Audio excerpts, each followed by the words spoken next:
Senator from Wyoming. Thank you, Mr. President. Mr. President, I rise today to talk about the failures of Bidenomics and to talk about the devastating impact that Bidenomics has had on American families. Certainly people in Wyoming are worried about the high cost of groceries. I hear it every time I'm at the grocery store. People wince every time they fill up the gas tank. People are turning to either raiding their savings account or taking on increasing debt just to stay up to current cost of living.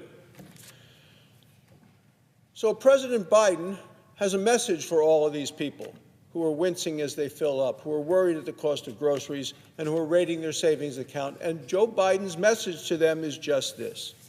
He says, don't believe your lying eyes. That's what he believes.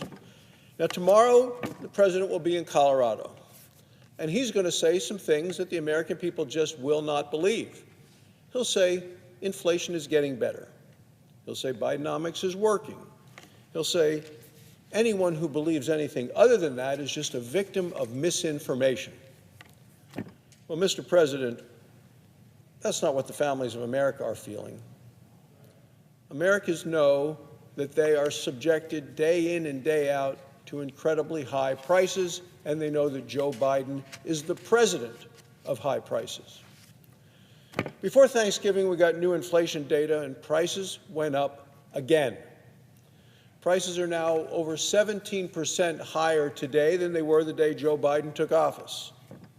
In real terms, families are paying over $900 each and every month more now for the cost of living than they were for the same things the day Joe Biden came into office.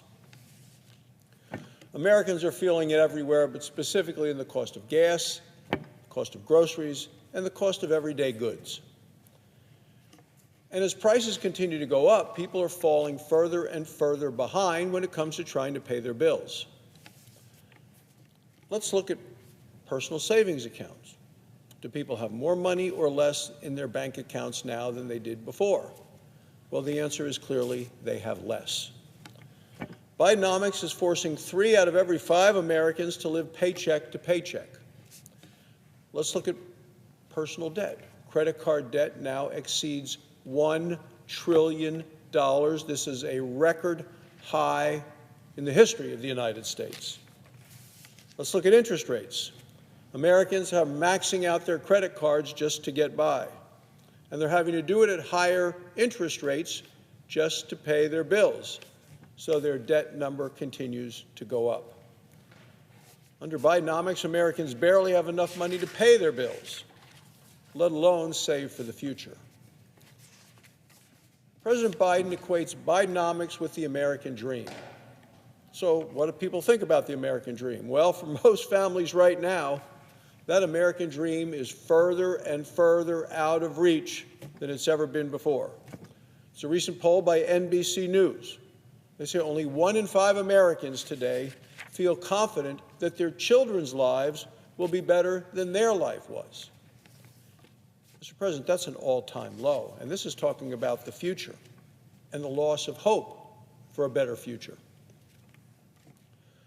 The President of the United States, Joe Biden, is disturbingly out of touch. According to NBC News, President Biden is baffled that the American people are unhappy with the state of the economy. It's not baffling, it's the definition of Bidenomics.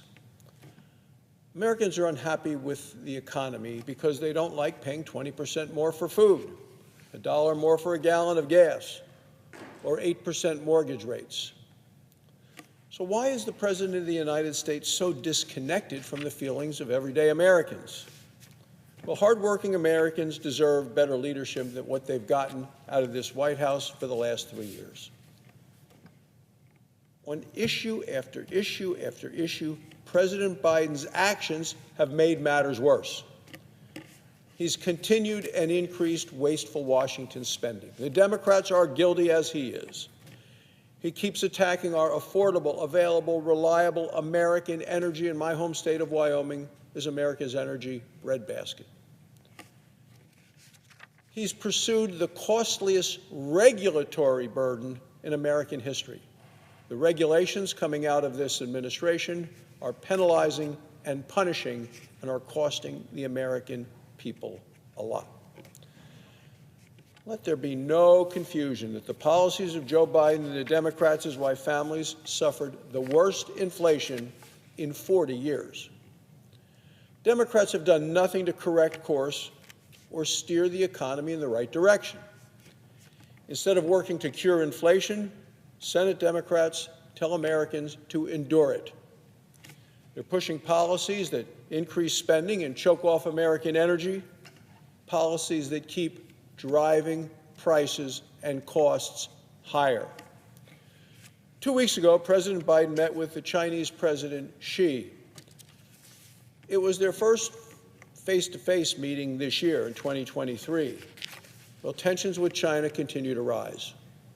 Yet President Biden seemed more eager to appease President Xi than to address China's serious threat to America's economy and safety. None of this lowers the cost of living. None of this makes our country stronger. Look, Republicans have solutions to get the country back on track. Our solutions will lower the cost of living, will increase wages, will reduce Washington red tape, will unleash American energy, and will end our nation's dependence on China. In this Congress alone, Republicans have put forward legislative solutions, workable, meaningful solutions to restore a strong economy. We've introduced bills to reverse these political mandates and eliminate these punishing regulations. We've introduced bills to end America's dependence on China, reduce dependence for manufacturing, reduce dependence for medicines, and to promote our own manufacturing. We've introduced bills to increase America's production of oil, gas, coal, critical minerals. That would immediately lower the cost of energy and groceries for families all across America. Under Joe Biden and the Democrats, America is heading in the wrong direction, and by overwhelming numbers, the American people will tell you that. Republicans have solutions to make a difference, to lowering the prices, to unleashing American energy, to secure the southern border, and in time, to get America back on track. The time to act is now. Thank you, Mr. President. I yield the floor.